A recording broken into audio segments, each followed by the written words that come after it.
اعوذ باللہ من الشیطان الرجیم بسم اللہ الرحمن الرحیم السلام علیکم grade 9 how are you all بیٹا it's your Pak studies lecture اور آج کا جو ہمارا ٹاپک ہے وہ ہے اہم ماحولیاتی مسائل اور ان کا حل۔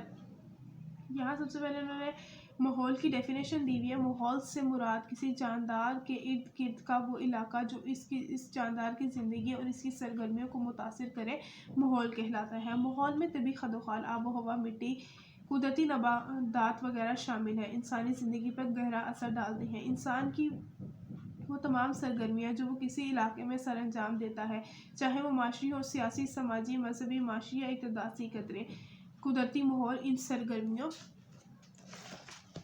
سرگرمیوں پر اپنا گہرا اثر چھوڑتا ہے۔ ماحولیاتی مسائل سے مراد وہ تمام مسائل ہیں جو ماحول کے ناواقف اور غیر موزوں ہونے سے پیدا ہوتے ہیں، جس سے نہ صرف انسانی زندگی بلکہ حیواناتی، نباتاتی اور آبی زندگی کو بھی نقصان پہنچتا ہے۔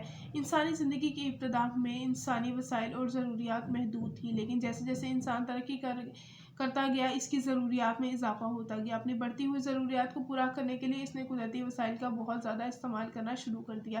اس کا بے دریغ استعمال سے نہ صرف وسائل تیزی سے کم ہونا شروع ہو گئے بلکہ اس کے استعمال سے ماحول بھی متاثر ہوا۔ ٹیکنالوجی کے اس دور میں اس کے نتیجے میں کئی ماحولیاتی مسائل نے جنم لیا۔ پاکستان کے تناظر میں آج ہمیں چند ماحولیاتی مسائل کا سامنا ہے۔ ان میں سے چند اہم درجہ ذیل ہیں: آلودگی، زمین کا صحرا میں تبدیل ہو جانا، جنگلات کا کٹاؤ اور سیمت ہو۔ ان ماحولیاتی مسائل کی تفصیل ذیل میں پڑھتے ہیں۔ آج ہم پڑھیں گے آلودگی۔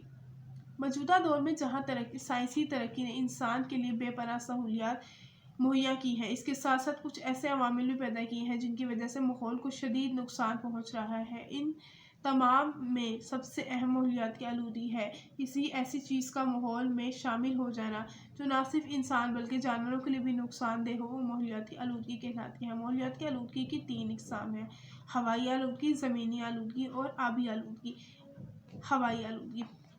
ہوائی آلودگی سے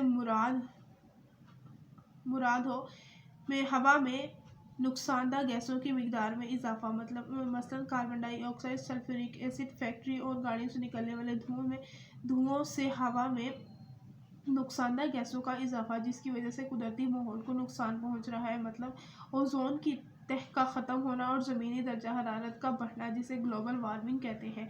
اس کے علاوہ یہ مختلف خطرناک بیماریوں کا باعث بن رہی ہیں، مثلاً پھیپھڑوں کا سرطان اور مختلف جلدی امراض وغیرہ۔ اس کے ساتھ ہے آب و ہوا کی آلودگی کو کم کرنے کے لیے انسانی ترقی میں رکاوٹ ڈالی جا سکتی ہے، لیکن ایسے اقدامات ضرور اٹھائے جا سکتے ہیں جس کے نتیجے سے زہریلے اور نقصان دہ گیسوں کے اخراج میں کمی لائی جا سکے۔ مثلاً گاڑیوں کے لیے ایسے ایندھن کا استعمال جو کم آلودگی پھیلائے، مثلاً CNG وغیرہ سے زیادہ درخت اگائیں۔ اس طرح کارخانوں، فیکٹریوں میں فلٹر پلانٹس کی تنصیب کریں۔ اس کے علاوہ ایسی گیسوں کے استعمال پر پابندی لگانی چاہیے جو ماحول کو نقصان پہنچا رہی ہوں، مثلاً کلورو کاربن گیس کا استعمال وغیرہ۔ آبی آلودگی کہتے ہیں پانی کی آلودگی کو۔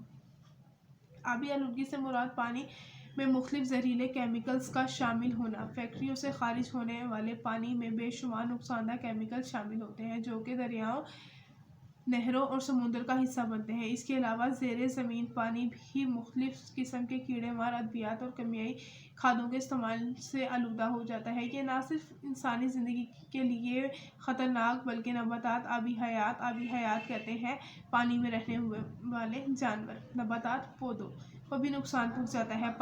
پانی کی آلودگی سے بچنے کے لیے فیکٹریوں سے خارج ہونے والے پانی کو فلٹر پلانٹ لگا کر صاف کرنا اور پھر اسے دریاؤں، نہروں میں ڈالنا چاہیے۔ زمینی آلودگی سے مراد سطح زمین پر گھریلو کوڑا کرکٹ اور فیکٹریوں، اسپتالوں کے زہریلے مواد کا پھیلاؤ، جس سے نہ صرف زمین کی خوبصورتی کو نقصان پہنچتا ہے بلکہ یہ ماحول کو خراب کرنے کا بھی باعث بنتی ہے۔ زمین کی آلودگی کو سالٹڈ ویسٹ مینجمنٹ کے طریقوں سے ختم کیا جا سکتا ہے، مثلاً زہریلے مواد کو کسی بھی جگہ دبا دیا جائے یا مخصوص درجہ حرارت کے اندر جلایا جائے اور باقی مواد کو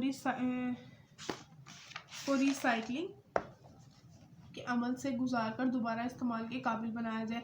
اس طرح اس کے علاوہ کوڑا کرکٹ کو دیسی کھادیں بنانے کے لیے بھی استعمال کیا جاتا ہے۔ اس کے ساتھ ہی ہمارا آج کا لیکچر کمپلیٹ ہوتا ہے۔ اپنا بہت زیادہ خیال رکھیے گا۔ اللہ حافظ۔